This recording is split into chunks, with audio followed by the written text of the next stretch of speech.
મેળવી છે બીએલઓ દ્વારા એસઆઈઆર પ્રક્રિયાની શરૂઆતની અલગ અલગ સોસાયટીઓમાં જઈ અને આ કામગીરી શરૂ કરી દેવામાં આવી છે। ઘરે ઘરે ફોર્મ વિતરણ કરવામાં આવ્યું છે।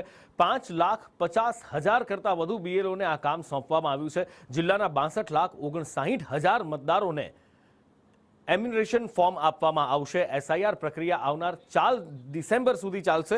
વધુ માહિતી સાથે કશ્યપ જોડાયા છે। કશ્યપ સાથે વધુ વિગતે જાણીએ। કશ્યપ,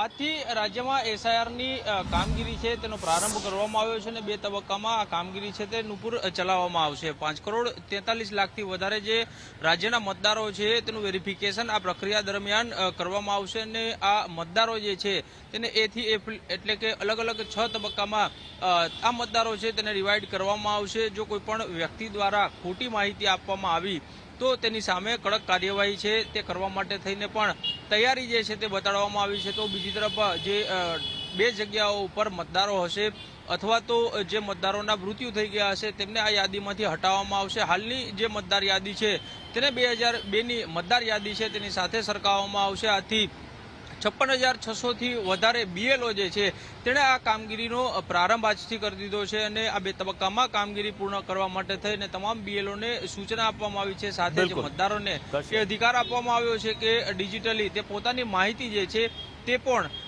ચૂંટણી પંચ સુધી પહોંચાડે તેની વ્યવસ્થા પણ ચૂંટણી પંચ દ્વારા કરવામાં આવી છે।